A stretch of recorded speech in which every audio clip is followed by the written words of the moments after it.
अस्सलामु अलैकुम वरहमतुल्लाहि वबरकातुहू। अल्हम्दुलिल्लाहि वहदहु वस्सलातु वस्सलामु अला मन ला नबिय्य बअदहु, अम्मा बअद।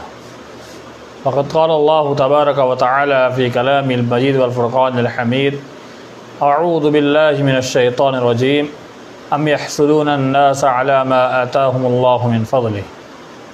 व क़ाल अन्नबी सल्लल्लाहु अलैहि वसल्लम ला तहासदू वला तबाग़ज़ू वला तदाबरू वला तक़ातऊ वकानू इबादल्लाहि इख़वाना। मोहतरम सामीन व सामिआत, नाज़रीन व नाज़िरात, मकतबा अहमदिया सामरुद की जानिब से मिनहाजुल मुस्लिम का दर्स करीब साल भर से चल रहा है। रमज़ान से पहले ग़ालिबन 55 एपिसोड हो चुके हैं और आज 56 यानी 56 नंबर का दर्स आपके सामने पेश करने जा रहा हूँ। आखिरी दर्स जो पेश हुआ था वो जुल्म के उन्वान पर हुआ था और ये बाब जो चल रहा है ये बुरे अखलाक के ताल्लुक़ से बातें चल रही है। अच्छे अखलाक बितफ़सील बयान किए जा चुके हैं और अब आपके सामने बुरे अखलाक पर रोशनी डाली जा रही है, जिनमें आज जो पेश करना है वो हसद ये इंतहाई बुरे अखलाक में से एक बुरी आदत है और बुरा खुल्क है। हसद इंसान को अंदर से खलास कर देती है। जब हसद की आग इंसान में जलने लगती है तो इंसान अपने हैसियत को भूल जाता है, अपने तशख़्ख़ुस को खो देता है और दूसरे के पीछे पड़ जाता है और उसकी तमाम तर चीज़ें उसको बुरी लगने लगती है और जो नेमत अल्लाह ने उसको अता की है उन तमाम नेमतों पर वो उससे चिढ़ने लगता है। तो हसद किस चीज़ का नाम है इसको ज़्यादा आपके सामने करके बात आगे बढ़ाता हूँ। हसद कहते हैं कि अल्लाह रब्बुल आलमीन ने किसी को नेमत दी है, अब हम अपने दिल के अंदर ठान ले कि फ़लाँ शख्स को जो नेमत मिली है वो नेमत उसकी ख़त्म हो जाए, बर्बाद हो जाए। और एक चीज़ कि हसद किसी को मिली हुई नेमत को बर्बाद होने की तमन्ना करना, हमें मिले या ना मिले। दूसरी चीज़ कि हसद जो नेमत अल्लाह ने दूसरे इंसान को दे रखी है उस नेमत को उससे ख़त्म हो जाए और मुझे मिल जाए, यही है हसद। और सबसे घटिया हसद की किस्म यही है कि इंसान मुझे मिले या ना मिले फ़लाँ शख्स को मिलना नहीं चाहिए। यानी कोई इंसान तरक्की कर रहा है, अब उस तरक्की करते हुए इंसान को गिरा देना और उसको बर्बाद करने की सोचना, यही सबसे बड़ी हसद है। अल्लाह ने फरमाया अहुम यक़सिमून रहमत रब्बिक, क्या वो लोग तेरे रब की रहमत को तक़सीम करते हैं।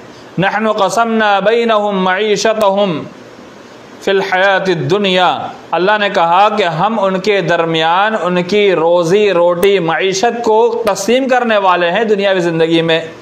वरफ़अना बअदहुम फ़ौक़ बअदिन दरजात, और हमने उनमें से बाज़ के दर्जात को बाज़ पर हमने बुलंद किया है। लियत्तख़िज़ बअदुहुम बअदन सुख़रिया, ऐसा इसलिए किया यानी दर्जात ऊंचा नीचे इसलिए किए ताकि उनमें से बाज़ की मिल्कियत में काम अंजाम दे। ये सूरह ज़ुख़रुफ़ आयत नंबर 32 है। इसके अंदर अल्लाह रब्बुल आलमीन ने जो वाज़े अंदाज में फरमाया कि अल्लाह रब्बुल आलमीन की रहमत जो अल्लाह ने जो दी है उसे तक़सीम करने लग जाते हैं। गोया कि अल्लाह रब्बुल आलमीन ने जिसको जो नेमत दे रखी है वो बंदा सोचता है कि उसकी नेमत को खलास कर दिया जाए और सारी नेमत मुझे मिल जाए। अल्लाह ने कहा कि जो मरातिब हमने दुनिया में बनाए हैं इसकी वजह बतलाई ताकि लोग एक दूसरे के मातहत काम करें। मसलन किसी को बिजनेसमैन बनाया तो किसी को उसके मातहत काम करने वाला बनाया। कोई इंसान जिसको अल्लाह रब्बुल आलमीन ने हिकमत अता की, यानी बादशाह बनाया तो उसके मातहत बहुत सारी रियाया पैदा कर दी। अब कोई इंसान बहुत ही बड़ा कंस्ट्रक्शन का काम, बहुत बड़ा काम लेकर बैठा हुआ है। अब उस काम करने जो काम लेके बैठा हुआ है उसके तहत जितने काम करने वाले हैं वो सारे के सारे उसके मातहत काम कर रहे हैं। तो गोया अल्लाह रब्बुल आलमीन ने सबके रोज़ी रोटी का इंतज़ाम इस तरह से किया है कि बाज़ को बाज़ पर फ़ौक़ियत दी और बाज़ को बाज़ पर अल्लाह रब्बुल आलमीन ने कुछ मर्तबा दिया ताकि दुनिया के अंदर सबका बैलेंस बराबर रहे। और अल्लाह ने यह भी वाज़ेह कर दिया, नहनु क़समना बैनहुम मईशतहुम फ़िल हयाति दुनिया, कि दुनियावी ज़िंदगी में उनकी मईशत को तक़सीम करने वाले हम हैं। वह मालूम हुआ कि ये असबाब जो दुनिया के अंदर अल्लाह रब्बुल आलमीन ने बना दिए हैं कि फ़लाँ कि हम जॉब करेंगे, काम करेंगे तो वो हमें सैलरी देगा, ये अल्लाह ने हमारे रिस्क मुतय्यन कर रखी है। यानी हमारी दुनियाई माइशत को अल्लाह ने इस तरह से तैयार की हुई है। तो अल्लाह रब्बुल आलमीन ने जिस किसी को कुछ दिया है तो वो अल्लाह रब्बुल आलमीन की एक नेमत है, और इस नेमत पर अगर हम जलते हैं और हम ये सोचते हैं कि उसकी नेमत खलास हो जाए, बर्बाद हो जाए, तो यही हसद है। देखिए अल्लाह ने इरशाद फरमाया इस जगह पर, अम यहसुरुन अन्नास अला मा आताहुमुल्लाहु मिन फदलिह, ये यहूदियों के ताल्लुक से अल्लाह ने फरमाया क्या ये लोगों से हसद करते हैं उन चीज़ों पर और उस फजल पर जो अल्लाह रब्बुल आलमीन ने उनको दे रखा है। यानी उम्मत मुहम्मदिया पर अल्लाह ने जो फजल किया हुआ है, क्या इस फजल से वो यहूदी हसद करते हैं? गोया मालूम हुआ कि हसद करना इतनी कबीह चीज़ है कि अल्लाह रब्बुल आलमीन ने इस्तिफ़ामिया तौर पर कुरान मजीद के अंदर इसका सवाल और इस अंदाज में बात पेश की ताकि सामने वाले के जहन के अंदर उतर जाए कि हसद कितनी बुरी चीज़ है। हसद दो चीज़ ऐसी है जिसमें हसद जायज़ है। वो हसद हसद के माने में नहीं बल्कि गिब्ता के माने में है।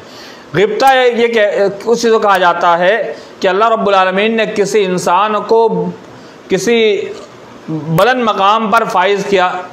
अब सामने वाला इंसान उसको देखता है, उसको देखने के बाद उसके दिल में ख्वाहिश जागती है, एक उमंग पैदा होती है कि फ़ला इंसान इतना ऊपर गया है तो मैं भी कोशिश करके आगे बढ़ूँगा, या अल्लाह मुझे भी ऐसा ही दे दे, मुझे ऐसा बना दे। मसलन तालीम को लेकर मिसाल देता हूँ कि कोई तालिब इल्म कुरान हिफ्ज़ कर रहा है। अब मोहल्ले के किसी दूसरे बच्चे को ये शौक़ पैदा हो जाए कि फ़ला बच्चा कुरान याद कर रहा है तो मैं क्यों ना याद करूं, तो इसी को कहते हैं रश्क, गिब्ता। यानी दूसरे इंसान को किसी अच्छाई में देख करके वो खुद अपने आप को वैसा बनाने की कोशिश करे और वैसा बनाने की अपने दिल के अंदर एक उमंग पैदा करे, इसी का नाम गिब्ता है। और इसी को हसद से ताबीर किया गया। नबी सल्लल्लाहु अलैहि वसल्लम ने फरमाया ला हसद इल्ला फिस्नतैन, कि हसद नहीं है सिवाय दो ही चीज़ों के अंदर। वो दो चीज़ क्या है? रजुलन अताहुल्लाहु मालन फसल्लतहु अला हलकतिही फिल हक़, कि एक आदमी जिसे अल्लाह रब्बुल आलमीन ने बहुत सारा माल दिया और उस शख्स ने अपने माल को खर्च किया हक़ में, यानी हक़ के रास्ते में, अल्लाह के रास्ते में, या फिर जहाँ ज़रूरत पेश आई वहाँ उसने उस माल को खर्च किया। वरजुलन अताहुल्लाहुल हिकमा फहुव यक़दी बिहा व युअल्लिमुहा, और एक आदमी जिसे अल्लाह रब्बुल आलमीन ने हिकमत दानाई अता की, इल्म अता किया, और वो उस इल्म से फ़ैसला करता है और लोगों को तालीम देता है। ये सही बुखारी की रिवायत है। तो गोया मालूम हुआ कि दो ही चीज़ ऐसी है जिसमें हसद जायज़ है। मसलन कोई एक इंसान, अल्लाह ने उसको बहुत माल दे रखा है, अब वो अल्लाह के रास्ते में बहुत खर्च कर रहा है, और दूसरे इंसान के दिल में ये बात उठे कि फ़ला इंसान के पास फ़ला इंसान इतना खर्च कर रहा है, काश मुझे भी मिल जाता तो मैं भी इससे ज़्यादा खर्च करता।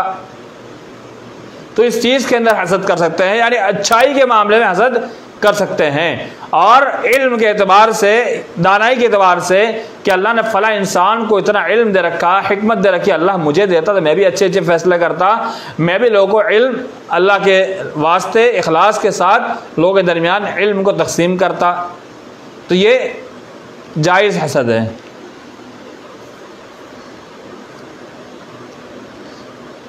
साहिब किताब ने एक बात वाज़ेह की है कि हिकमत से मुराद किताब व सुन्नत है, यानी कुरान और हदीस की तालीम है। और हसद दोनों अंदाज में क़त्ई तौर पर हराम है। वो कौन से दो, जो मैंने आपके सामने वाज़ेह किया इससे पहले कि एक इंसान किसी की नेमत देख करके ये चाहता है कि उसकी नेमत हलाक बर्बाद हो जाए और सारी चीज़ें मुझे खाली मिले।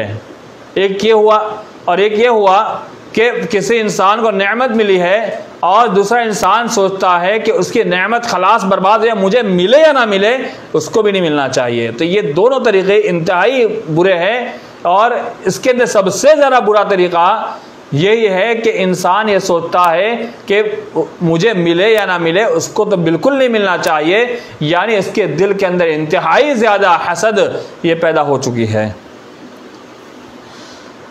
और अल्लाह रब्बुल आलमीन ने कुरान मजीद के अंदर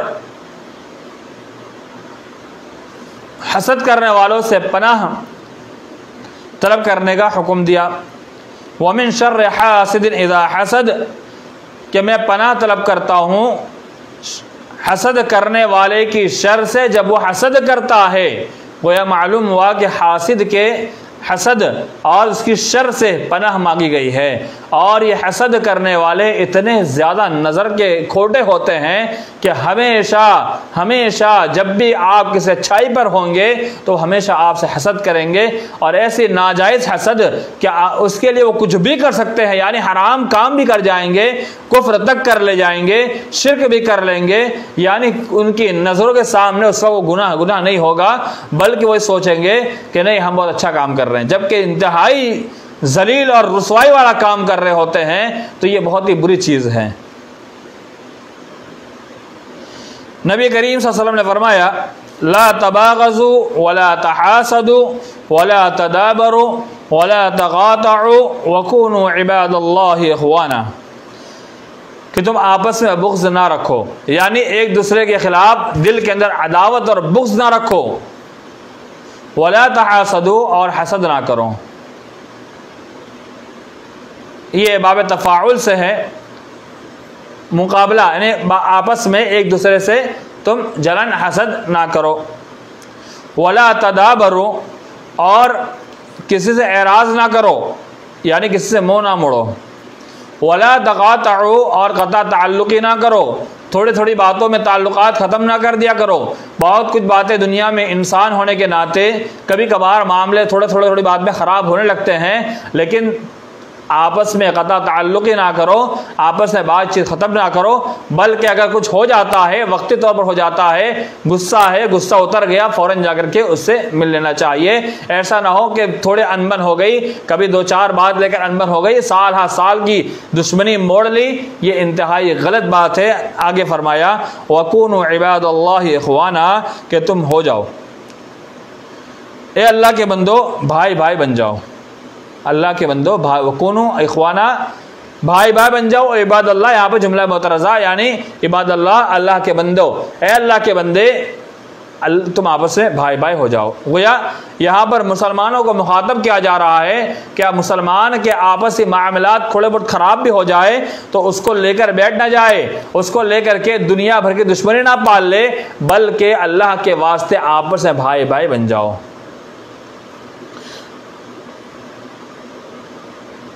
आगे फरमाया, फ़ला यहिल्लु लिमुस्लिमिन अन यहजुर अख़ाहु फ़ौक़ सलास, कि किसी भी मुसलमान के लिए हलाल नहीं होता, हलाल नहीं है तो फिर हराम है, हलाल नहीं होता अन यहजुर अख़ाहु फ़ौक़ सलास, कि 3 दिन से ऊपर, यानी 3 दिन से ज़्यादा किसी भाई से बातचीत बंद रखे।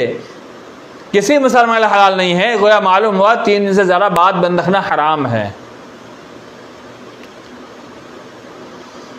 ये पूरी हदीस बुखारी और मुस्लिम के अंदर मौजूद है, यानी मुख्तलिफ अल्फाज के साथ ये हदीस आई हुई है। यानी कई एक अल्फाज इसके अंदर 12, 13 या 14, 15 अल्फाज इसी तरह से ला तबागज़ू वला तहासदू वला तदाबरू, इस तरह से बहुत सारे अल्फाज इसके अंदर आए हुए हैं, जो नबी करीम सल्लल्लाहु अलैहि वसल्लम ने एक पैगाम दिया है। और बुरे अखलाक कि जितने भी होते हैं उसको करीब करीब उसके अंदर शुमार कराने की कोशिश की गई है। तो आज का मौजू वला तहासदू के ताल्लुक से है कि नबी करीम सल्लल्लाहु अलैहि वसल्लम ने फरमाया कि तुम आपस में हसद ना करो, तुम सब मुसलमान भाई भाई हो और एक भाई दूसरे भाई की अल्लाह ने जो अता करदा नेमत है उस पर हसद ना करें। और आगे का जुमला किसी मुसलमान के लिए कि जायज़ नहीं, हलाल नहीं है कि वो अपने भाई से 3 दिन ज़्यादा बात बंद रखे, तो हसद के मारे एक दूसरे से गुफ्तगू बंद ना करें, बल्कि अल्लाह ने जो उसको नेमत दे रखी है हम उस पर अल्लाह रब्बुल आलमीन से उसके नेमत के बका के दुआ करें और हम दुआ दें और अपने लिए अल्लाह से मांगे अल्लाह तू हमें भी अता फरमा दे, तो अल्लाह रब्बुल आलमीन ज़रूर अता करता है। लेकिन अगर हम हसद करते हैं और ये सोचते हैं उसकी नेमत बर्बाद हो जाए, ख़त्म हो जाए, तो याद रख लीजिए आपको भी अल्लाह ताला उसको तो दे रखा है और उसको तो मिल रही है और अल्लाह ताला और उसके आमाल के बकदर उसको मज़ीद देगा, लेकिन हमारे हसद करने की वजह से हम दुनिया में भी बर्बाद हो जाएंगे और उखरवी एतबार से हमारा ठिकाना अच्छा नहीं होगा। आइए हदीस देखते हैं।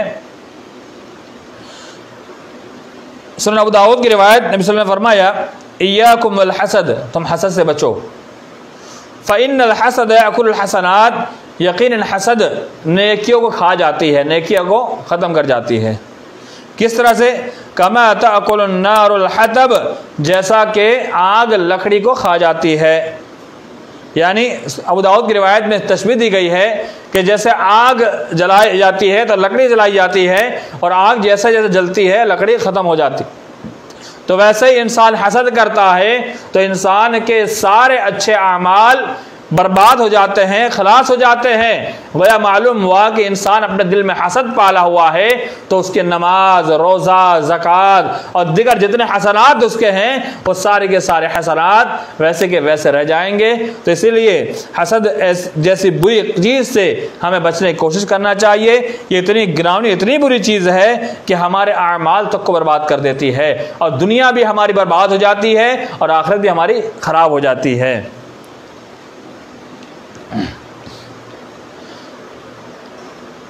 एक तरीक़ा बतलाया गया है कि जब किसी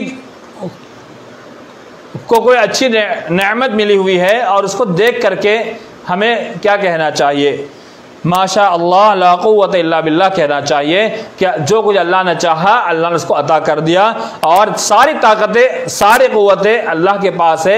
अल्लाह जिसे चाहता है अता करता है और जिसे चाहता है, अल्लाह जिससे चाहता है छीन लेता है। तो सारी ताकत, सारी कुदरत, सारी क़ुव्वत ये अल्लाह के हाथ में है और किसी के हाथ में नहीं है। और अगर कोई इंसान ये सोचता है कि फ़ला इंसान को मिला मुझे क्यों नहीं मिला और हसद करने लगता है तो याद रख लीजिए उसका ठिकाना अच्छा नहीं होगा। अल्लाह से अल्लाह ताला हम तमाम मुसलमानों को हसद जैसी बुरी आदत से महफूज रखने तौफीक अता फरमाए और हसद से बचाए। या अल्लाह जिनके दिलों के अंदर अल्लाह हसद पेवस्त हो चुका है अल्लाह तो उनके दिलों को साफ़ फरमा दे और हसद जैसी बुरी कबाहत और बुरी चीज़ से उन्हें महफूज रहने की तौफीक अता फरमा और उनके दिल को साफ़ कर दे। आमीन। वस्सलामु अलैकुम व रहमतुल्लाहि व बरकातुहू।